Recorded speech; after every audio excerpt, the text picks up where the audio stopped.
नमस्कार, 4 बजे की खबरों में आपका स्वागत है। आप देख रहे हैं इंडिया रिपोर्टर। मैं हूं आपके साथ निधि वासंदानी। इस वक्त की बड़ी खबर से शुरुआत करते हैं। आरबीआई जल्द ही बाजार में 1000 रुपए का नया नोट उतारने जा रहा है। खबरों के अनुसार इस नोट की छपाई का काम शुरू भी हो चुका है। अब बताया जा रहा है कि नोट भी 2000 और 500 के नए नोट की तरह सुरक्षा फीचर्स से लेस होगा। तो 1000 का नोट बाजार में आने वाला है। 1000 का नया नोट 2016 8 नवंबर को नोटबंदी के दौरान 500 और 1000 के नोट बंद कर दिए गए थे भारत में, और उसके बाद अब जाकर ये फैसला हुआ है कि 1000 रुपए के नए नोट की छपाई शुरू होगी। इसका काम जल्द शुरू होगा और 1000 रुपए का नया नोट बाजार में जल्द आरबीआई ला सकती है। तो ये इस वक्त की बड़ी जानकारी हम आपको दे रहे हैं। इससे पहले जनवरी के शुरुआती हफ्ते में ही 2019 जनवरी के शुरुआती हफ्ते में ही 2000 रुपए के नोट की छपाई बंद हुई थी, क्योंकि सरकार ने ये कहा था कि ये पर्याप्त मात्रा में है बाजार में। अभिषेक हमारे साथ और ज्यादा जानकारी के साथ जुड़ गए हैं, उनके पास चलते हैं। अभिषेक, इससे थोड़ी सुलभ हो पाएगी इकोनॉमी की तस्वीर, क्योंकि ये बात पहले से ही कही जा रही है कई इकोनॉमिस्ट की तरफ से कि अगर 1000 रुपए के नोट बाजार में आते हैं तो ज्यादा कंफर्टेबल होगा। फिलहाल क्या जानकारी मिल पाई, किस तरह का होगा ये 1000 का नोट?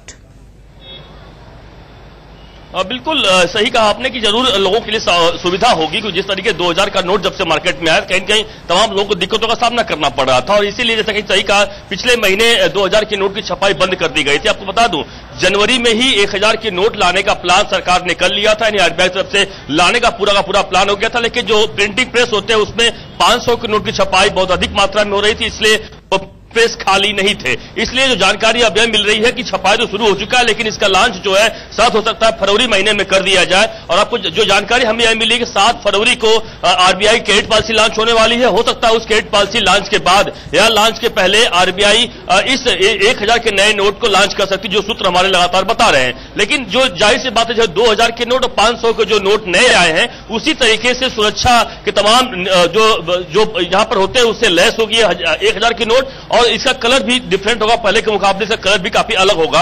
इसलिए सुरक्षा के मद्देनजर जो जिस तरीके से इसका नोट का, जब पाकिस्तान की बात करें या फिर अन्य जो इसका जाली नोट के ये पूरे तरीके से इसका धंधा हुआ करता था, कम से कम उस पर रोक लगाने कहीं कहीं एक कामयाब होगा। इसलिए इसमें तमाम जो सिक्योरिटी फीचर्स है उसका बहुत ध्यान रखा गया है। जैसे 2000 और 500 के नोट में सिक्योरिटी फीचर्स बहुत सारे अधिक है, उसी तरीके से 1000 के नए नोट में भी अलग अलग फीचर्स आने वाले हैं। लेकिन इस पर मालूम बता दूं आपको कि अभी तक आरबीआई ने आधिकारिक घोषणा नहीं की है, ना ही आधिकारिक पुष्टि की है, लेकिन हमारा सूत्र इस बात की पूरी जानकारी सही जानकारी दे रहे हैं कि फरवरी महीने में हो सकता है कि 1000 का नया नोट देशवासियों को देखने को बड़ी जानकारी अभिषेक हम तक पहुंचा रहे हैं।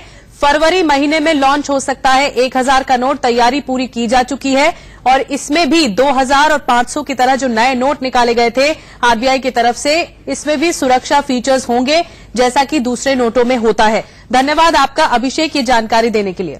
और एक और बड़ी खबर इस वक्त आपको बता दें, अगस्ता वेस्टलैंड घोटाले से जुड़ी हुई आरोपी राजीव सक्सेना को 4 दिन की ईडी रिमांड पर भेज दिया गया है। पटियाला हाउस कोर्ट ने ईडी की जो 4 दिन की रिमांड की मांग थी उसे मान लिया है। कल ही दुबई से प्रत्यर्पित किया गया था राजीव सक्सेना को और दीपक तलवार को भारत लाया गया था। अगस्ता वेस्टलैंड अगस्ता वीवीआईपी घोटाले में आरोपी हैं दोनों। आशीष सिन्हा और ज्यादा जानकारी के साथ हमारे साथ जुड़ गए हैं। आशीष, ये ईडी के लिए तो बड़ी कामयाबी है ही, क्योंकि मांग 4 दिन की रिमांड की गई थी और वो मिल गई। देखिए, ईडी ने 7 दिनों की रिमांड की मांग की थी राजीव सक्सेना के लिए, जो अगस्ता वेस्टलैंड घोटाले में आरोपी हैं, लेकिन पटियाला हाउस कोर्ट ने केवल 4 दिनों की रिमांड दी। उस दौरान पटियाला हाउस कोर्ट ने ईडी को ये भी डायरेक्शन दिया कि जो भी मेडिकल फैसिलिटी होगी वो सक्सेना को प्रोवाइड कराई जाएगी। इतना ही नहीं, 4 फरवरी को फिर से सक्सेना को कोर्ट में पेश होना पड़ेगा। मामले की सुनवाई के दौरान ईडी ने कोर्ट से कहा कि अगर ये सक्सेना अच्छी तरह से कॉपरेट करते हैं तो इनको बहुत जल्द इसके बाद हमें पीसी की जरूरत नहीं पड़ेगी। अगर 7 दिनों की कोर्ट देती है, बहरहाल कोर्ट ने 4 दिनों की दी, सोमवार को फिर से पेश होगा। ईडी का कहना है कि मनी ट्रेल जो है वो सक्सेना के जरिए हमें पता चल पाएगी, और दिल्ली पटियाला हाउस कोर्ट ने इसी बाबत ईडी को 4 दिनों की कस्टडी दे दी है। मामले की अगली सुनवाई सोमवार को होगी। आशीष, लेकिन यहाँ पर यह भी बहुत जानना जरूरी है कि अब खंगालने की कोशिश जो होगी वो किस हद तक होगी, क्योंकि इससे पहले जो बिचौलिया क्रिश्चियन मिशेल को कब्जे में लिया और उसके बाद उसे प्रत्यर्पित किया गया, फिर दुबई से एक और गिरफ्तारी होती है और जिसे प्रत्यर्पित किया गया वो है सक्सेना, राजीव सक्सेना। दीपक तलवार भी बताया जाता है कि कॉर्पोरेट लॉबिस्ट है और उसकी भी भूमिका इस पूरे घोटाले में आरोपी के तौर पर रही है। अब किस तरह के सवाल दागे जा सकते हैं, क्या क्या चीजें लिंक्स कैसे ईडी फाइंड आउट करने की कोशिश करेगी?